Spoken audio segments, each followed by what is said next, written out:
Hello students, welcome to Magnet Brains. मैं रूपाली वर्मा। मैं आज आपके लिए लेकर आई हूं क्लास 12th की बुक अंतरा भाग 2 का तृतीय अध्याय लिखित है सच्चिदानंद हीरानंद वात्सायन अज्ञेय जी द्वारा। इन्होंने यहाँ पर हमारे सामने 2 कविताएं प्रस्तुत करी हैं।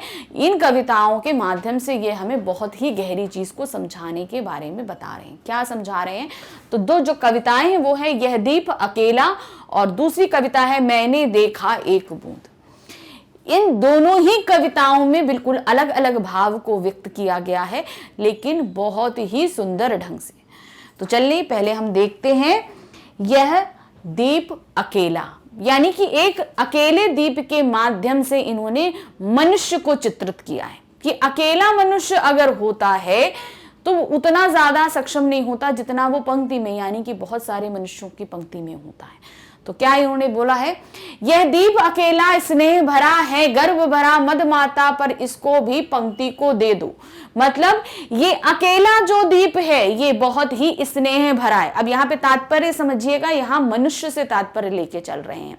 दीप का मतलब है मनुष्य, अर्थात ये मनुष्य जो है वो अकेला है, स्नेह भरा है, अपने गर्भ में है, मदमस्त है, लेकिन तब भी इसे पंक्तियों में खड़ा कर दो, एक पंक्ति में खड़ा कर दो, अर्थात और मनुष्यों के साथ इसको मिला दोगे तो इसका रूप सौंदर्य और ज्यादा बढ़ के और निखर के सामने आएगा। मतलब दीप को जब हम यहाँ पर पंक्ति में, एक अकेला दीप कम रोशनी करता है, लेकिन जब उसे हम बहुत सारे दीपों के बीच में रख देते हैं तो क्या होता है, रोशनी बहुत ज्यादा बढ़ जाती है। तो वही चीज उन्होंने बताया, उस एक अकेले दीप को अगर हम पंक्ति में रख देंगे तो उसकी रोशनी, उसकी मदमस्तता और उसका गर्व बहुत अधिक बढ़ जाएगा। यह जन है गाता गीत जिन्हें फिर और कौन गाएगा। अब फिर उन्होंने बोला ये दीप जो है ये मनुष्य हैं, ये जो पंक्ति में खड़े होकर अपनी शक्ति को बढ़ाकर जो गीत गाते हैं, ऐसा गीत कभी कोई नहीं गा पाएगा। अर्थात यहां पर क्या है, उसको बल मिलेगा, उसकी आवाज को बल मिलेगा, तो वो जो आवाज लगाएगा वो मदमस्त आवाज होगी, उसकी आवाज में शक्ति होगी। पण डुब्बा ये मोती सच्चे फिर कौन कृति लाएगा। अब इन्होंने क्या बताया, जिस प्रकार से एक गोताखोर पानी में जाकर मोती को खोज के लेके आता है, कितनी मेहनत करता है, उसी तरीके से ये दीप भी है।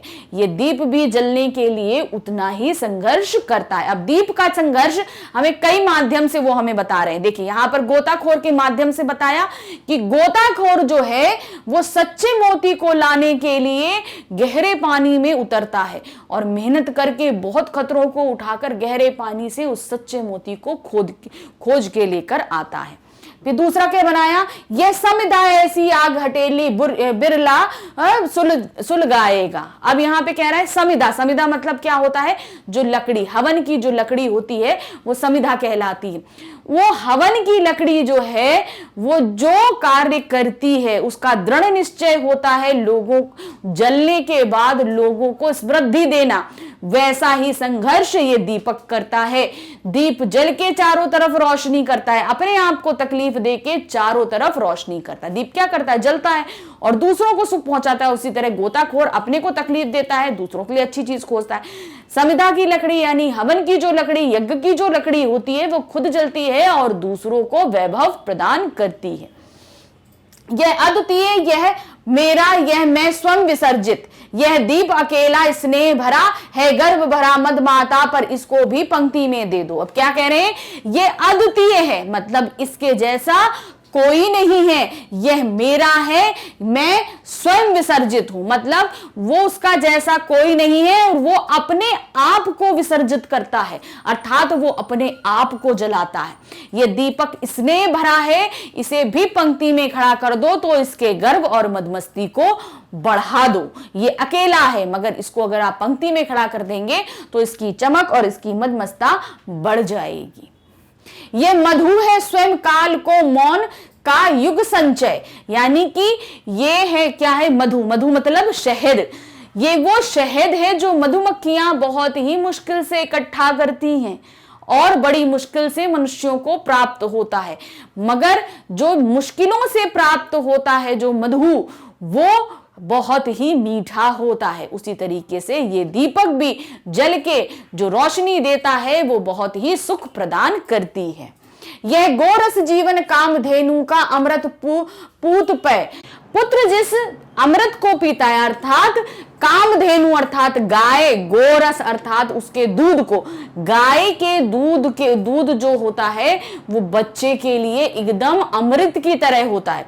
उसी तरह ये दिया भी जल के अर्थात ये दीप भी जल के एक रोशनी जो फैलाता है वो अंधकार में बैठे व्यक्ति के लिए अमृत के समान ही होता है। ये अंकुर फोड़ धरा को रवि को ताकता निर्भय, और ये उस जो अंकुर की तरह है, ये दीप उस अंकुर की तरह है जो जमीन से फूटता है और सूरज को ताकता है। तो ये दीपक भी जलता है और अंधकार को ताकता है अर्थात अंधकार को दूर भगाता ताकता है, कार की तरफ देखेगा और उसके अंधकार को दूर भगाएगा। तो अंकुर जो पृथ्वी के अंदर से फूटता है और पृथ्वी सूरज की तरफ मुंह करके उसको ताकता रहता है। यह दीप अकेला क्या है? यह प्रकृत स्वयं शंभु ब्रह्म आयुत, इसको भी शक्ति को दे दो। यह दीप अकेला स्नेह भरा है गर्भ बरामद माता पर, इसको भी पंक्ति को दे दो। और ये इस दीप को इन्होंने क्या बताया? यही है ब्रह्म, यही है स्वयं शंभु मतलब महादेव, और ये जो सबको आयुत करते हैं। मतलब ये दीप जो है वो भगवान ब्रह्मा शिव जी की तरह सभी को आशीर्वाद प्रदान करता है। यह दीप अकेला है, इसको जो है ये स्नेह भरा है, इसको भी पंक्ति में कर दो, ये भी गर्भ से मद माता रहेगा। अब आखिरी पंक्तियों में क्या कहते हैं? यह वह विश्वास नहीं जो अपनी लघुता से भी कांपे, अर्थात यह वो नहीं है जो अपने आप को छोटा देखकर कांपने लगे, छोटा है इसलिए वो कांपने लगे, ऐसा नहीं है। इसीलिए उन्होंने बोला कि मनुष्य के अंदर जो विश्वास हो, छोटा सा ही विश्वास हो मगर वो कांप जाए, ये उस तरीके का दीप नहीं है। वह पीड़ा जिसकी गहराई को स्वयं उसी ने नापा, यानी कि ये वो पीड़ा नहीं है जिसको होती है वो सिर्फ स्वयं जानता है। तो ये दीपक भी वैसा ही है कि इसको जलने से जो पीड़ा होती है ये स्वयं अपने अंदर तक रखता है मगर दूसरों को हमेशा जो है रोशनी देता है, उनको खुशियां देता है। कुछ सा अपमान अवज्ञा के धुंध आते कड़वे तम में, यह सदा द्रवित चिर जागरूक अनुरक्त नेत है। मतलब जब मनुष्य के आसपास जो क्या चीजें होती हैं, अपमान अवज्ञा जो और दूसरों द्वारा धिक्कारता कि जो चारों तरफ अंधकार छा जाता है, जब एक मनुष्य जो होता है उसके चारों तरफ ऐसी भावनाओं का विचरण हो जाता है कि जिससे वो बहुत ही ज्यादा परेशान हो जाता है। तो ये दीपक भी क्या होता है, उन सारे अंधकारों को दूर भगाता है। तो मनुष्य भी क्या करता है, अपने अंदर की शक्ति को बाहर निकालता है और इन सभी बुरी चीजों को अपने आप से दूर कर देता है। यह सदा द्रवित चिर जागरूक अनुरक्त नेत, और ये क्या करता है, हमेशा अपने आप को जागरूक रखता है, अपने नेत्रों को खुला रखता है और हमेशा ही दूसरों को सुख पहुंचाता रहता है। उलम बाहू यह चिर अखंड अपनाना, जिज्ञासु प्रभुत्व सदा श्रद्धा में, इसको भक्ति को दे दो। और ये क्या करता है, हमेशा अपनी बाहों को फैलाकर जो लोग बहुत ही ज्यादा परेशान द्रवित हैं, दुखित हैं, उनको हमेशा बाहें फैलाकर अपने आप में जो है समाता है, उनको सुख पहुंचाता है। इस जिज्ञासु यानी कि जिज्ञासा, ये जो दीपक जलता है वो क्या करता है, जिज्ञासा के पूर्वक जलता है ना, कि इसको जलाने से क्या होगा, कितनी रोशनी होगी। तो ये जिज्ञासा प्रबुद्ध यानी कि बहुत ही बुद्धिशाली और सदा दूसरों को श्रद्धा देने वाले इस भक्ति रूपी दीपक को में जो इतना स्नेह भरा है, इसे अकेला ना करके पंक्ति में खड़ा कर दो तो ये भी गर्व से मदमाता रहेगा।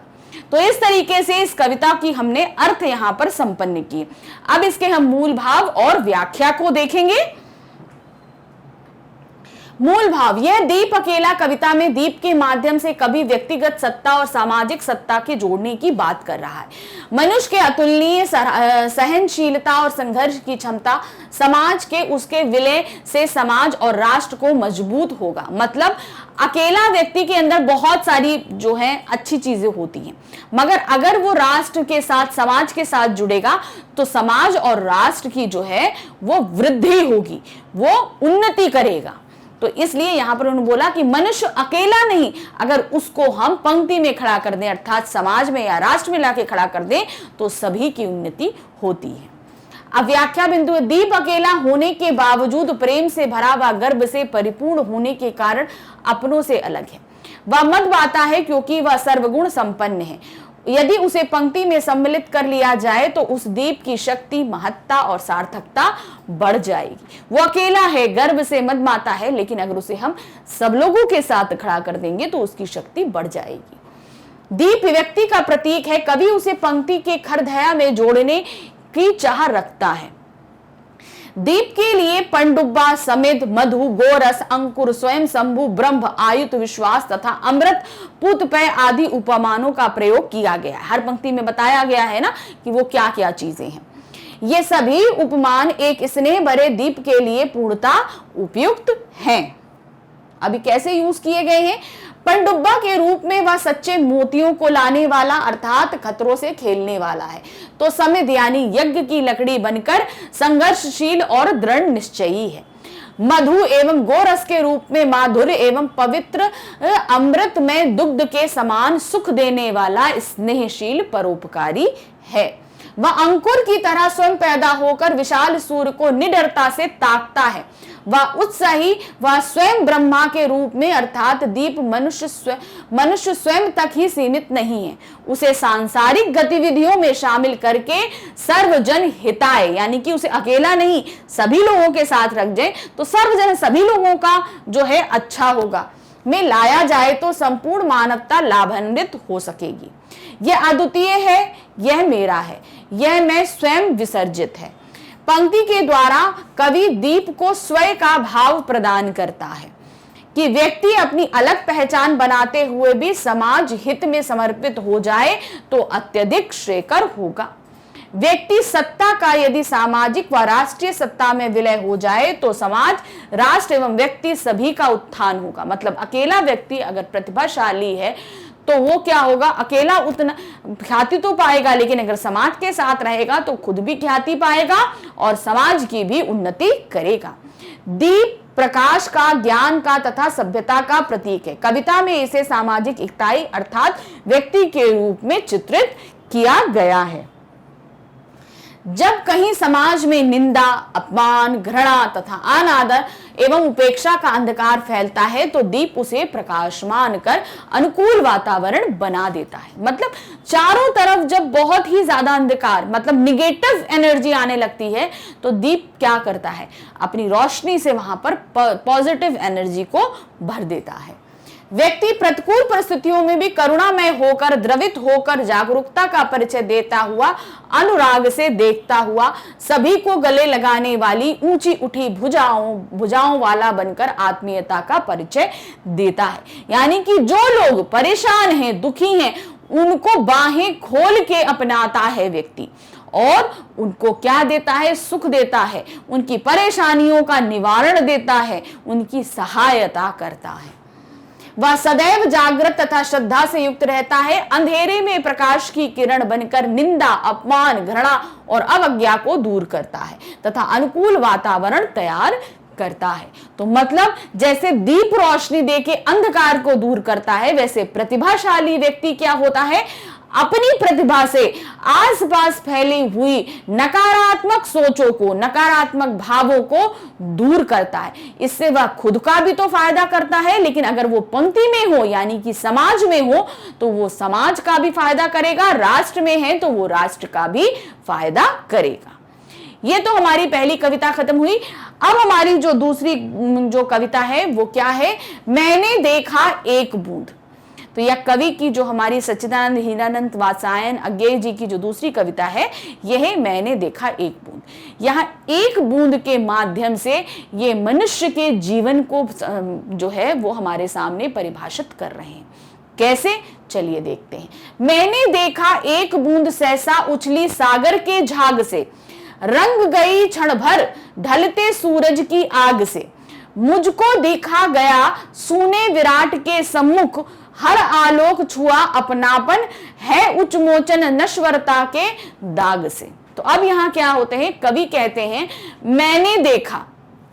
किसने देखा? मैंने, अर्थात कवि ने देखा कि एक बूंद सहसा, अचानक एक बूंद उछली सागर के झाग से, मतलब सागर के झाग, सागर हिलोरे लेता है ना, तो उसके झाग से एक बूंद उछली, एक बूंद आई आकाश में और रंग गई क्षण भर में, मतलब बिल्कुल सेकंड्स में वो रंग गई।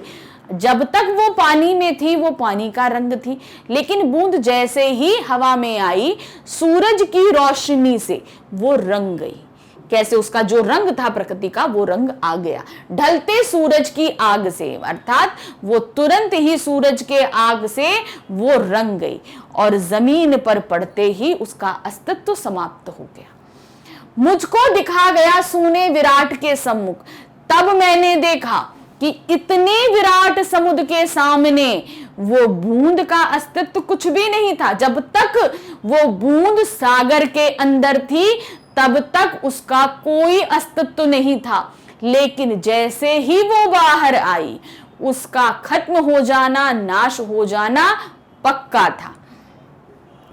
हर आलोक छुआ अपनापन, है उन्मोचन अनश्वरता के दाग से, अर्थात जैसे ही उसका बाहर आया, मतलब क्या है? आलोक छुआ अपनापन का, जैसे ही उसमें सूरज का प्रताप पड़ा, सूरज की आग पड़ी। अब वो धीरे धीरे क्या होता है, पानी में अगर आप गर्म आग पड़ती है तो क्या होता है, पानी उड़ जाता है ना, तो वही अब वो बूंद अकेली थी, उस पे जैसे ही सूरज का ताप पड़ा वो उड़ गई। उसका नश्वर यानी कि नष्ट हो जाना निश्चित था और वो नष्ट हो गई। तो इसके माध्यम से इन्होंने हमें क्या समझाया कि मनुष्य जो है, जो इन्होंने सागर है उस सागर को क्या बताया? ब्रह्म बताया, ब्रह्मा बताए। उस ब्रह्मा में मनुष्य बह रहा था और जैसे ही वहां से उसने जन्म लिया एक बूंद के रूप में, इस जीवन को जिया, इसमें सूर्य का प्रकाश पड़ा, बहुत ही रंग बिरंगे तरीके से जिया, क्षण भर का रंग, मतलब जैसे क्षण होता है वैसे ही प्रभु के लिए हमारा जीवन सिर्फ एक क्षण मात्र है। तो वो हम उस परम ब्रह्म में तैर रहे थे और हम मनुष्य के रूप में हमने जन्म लिया उस बूंद की तरह, जैसे एक सागर से बूंद निकली वैसे ही हमने मनुष्य के रूप में जन्म लिया। बस क्षण भर अपना जीवन जिया बहुत रंगीन तरीके से, अर्थात सूरज की रोशनी से उस बूंद में रंग पड़ा था ना, तो मनुष्य का जीवन क्या है? बहुत ही विविध रंगों से जीवन उसने यापन किया और तुरंत ही वो क्षण भर में नष्ट हो गई। और फिर जाके क्या है, मनुष्य का जीवन तो नष्ट ही हो जाएगा, फिर आगे जाके वो नष्ट हो गई। तो मनुष्य क्षण भर में किस तरीके से मनुष्य का जीवन हुआ, वो ब्रह्म से निकला और क्षण से क्षणभंगुर हो गया, ये सारी चीजें इन्होंने हमें इस कविता के माध्यम से समझाई। चलिए अब इसके मूल भाव को और व्याख्या को देखते हैं। कवि ने इस कविता के माध्यम से जीवन में क्षण के महत्व तथा क्षणभंगुरता को प्रतिष्ठित किया है। बूंद जब तक समुद्र में रहती है उसका कोई अस्तित्व नहीं होता, किंतु जब वह अलग होती है तो सूर्य के स्पर्श से रंग भरकर सार्थक हो जाती है। तो यहां पर बताया कि कैसे वो जब तक समुद्र में है उसका कोई अस्तित्व नहीं, लेकिन जैसे ही वो समुद्र से बाहर आई उसका अपना एक अस्तित्व हो गया। बूंद को हम सागर के अंदर कभी नहीं ढूंढ सकते हैं, लेकिन जब वो सागर से बाहर आएगी तभी उसका अपना अस्तित्व बूंद के रूप में, जब तक वो सागर में है वो सागर ही कहलाती है। तो यहां क्या दिया है, कवि कहता है एक बूंद का सागर से अलग होने का अर्थ है कि अब उसका अस्तित्व समाप्त होने वाला है, वह शीघ्र नष्ट होने वाली है। समुद्र सागर से अलग होकर स्वयं नष्ट हो जाती है, सागर नष्ट नहीं होता। समुद्र सागर से कवि का आश्रय ब्रह्म से है, मतलब यहां सागर कौन है? ब्रह्म है, जहां से बूंद रूपी जीवन क्षण भर, यानी बूंद रूपी जीवन अर्थात मनुष्य का जीवन क्षण भर अर्थात कुछ समय के लिए अलग होता है। उस ब्रह्म से मनुष्य का जन्म लेते हैं तो कुछ पल के लिए जीवन अलग होता है और कुछ रंगीन पल व्यतीत करके नश्वरता को प्राप्त हो जाता है। कुछ हम अपना जीवन जीते हैं कुछ पल के लिए और फिर हमारा जीवन नश्वरता को यानी नश्वर यानी नष्ट हो जाता है, अर्थात मुक्ति को प्राप्त हो जाता है। सागर की एक बूंद लहरों से टकराने से ऊपर उछलकर अलग हो गई है। अब यहाँ क्या बोल रहे हैं कि जो है टकराई पत्थरों से और वो उछलकर अलग हो गई। सूर्य की लालिमा से रंगकर बूंद को पुनः सागर में समाना निरर्थक प्रतीत हो रहा था। मतलब अब सूर्य से रंग गई थी तो वो वापस समुद्र में नहीं मिलना चाहती थी, क्योंकि उसका एक क्षण व अस्त होते हुए सूर्य की आग में रंगकर समाप्त हो गया। लेकिन बूंद ने क्षण भर के लिए अपनी स्वच्छंदता का आनंद लिया। उसने अपनी नश्वरता के दाग से मुक्ति पा ली। इस प्रकार उसने क्षणभंगुर जीवन को परम ब्रह्म के प्रकाश से आलोकित कर मनुष्य को नश्वरता अर्थात मृत्यु के भय से मुक्ति अनुभव करनी चाहिए। तो जो मृत्यु का भय था उसने उससे क्या करी, मुक्ति प्राप्त कर ली, नश्वर हो गई, हमेशा के लिए खत्म हो गई। वो गिरती टूटती वापस फिर उसी समुद्र में जाती, सब होता तो वो फिर से उसी में जाती, फिर से जन्म लेती। लेकिन उसने उस समुद्र में गिर के वापस दोबारा जन्म लेने से अच्छा उसने जमीन पे गिरकर अपने आप को हमेशा के लिए मुक्ति, जन्म मृत्यु से जो है मुक्ति पाली, अर्थात उसने मोक्ष पा लिया हमेशा के लिए। तो इस तरीके से इन दोनों कविताओं की व्याख्या हमने यहाँ खत्म करी। आपको और भी कविताओं की अगर व्याख्या देखनी है तो बिल्कुल भी परेशान नहीं हुई, उसके लिए आपको जाना है हमारी वेबसाइट magnetsbrain.com पे। जब आप वहां जाएंगे तो आपके सामने सारी क्लासेस ओपन होके आ जाती हैं, क्लास 1st to 12th। आपको जिस भी क्लास में कोई परेशानी हो रही है, हिंदी से या किसी और भी सब्जेक्ट से रिलेटेड परेशानी हो रही है, तो बिल्कुल मत घबराइए, आप सिर्फ अपना क्लास चूज करिए, उसको क्लिक करिए। क्लिक करते ही उस क्लास में जितने भी सब्जेक्ट आपको पढ़ाए जा रहे हैं इस तरीके से सामने आ जाएंगे। आपको जो भी सब्जेक्ट में परेशानी हो रही है उस सब्जेक्ट को आप क्लिक करिए। आपके क्लिक करते ही वहां पर उस सब्जेक्ट में जितनी भी बुक्स पढ़ाई जा रही हैं, चैप्टर पढ़ाए जा रहे हैं, सब आपके सामने आ जाएंगे। उनको आपको जिस भी चैप्टर में परेशानी है, कोई भी चीज देखनी है, आपको वो चैप्टर क्लिक करना है, उस चैप्टर के अंदर जितने भी टॉपिक पढ़ाए गए वो आपके सामने आएंगे। उस टॉपिक को क्लिक करिए और आपका वीडियो स्टार्ट हो जाएगा। वीडियो देखिए, अपने सभी डाउट्स को दूर करिए, लेकिन साथ ही हमारे चैनल को लाइक, सब्सक्राइब और शेयर करना बिल्कुल भी नहीं भूलिए। Thank you for watching, bye bye.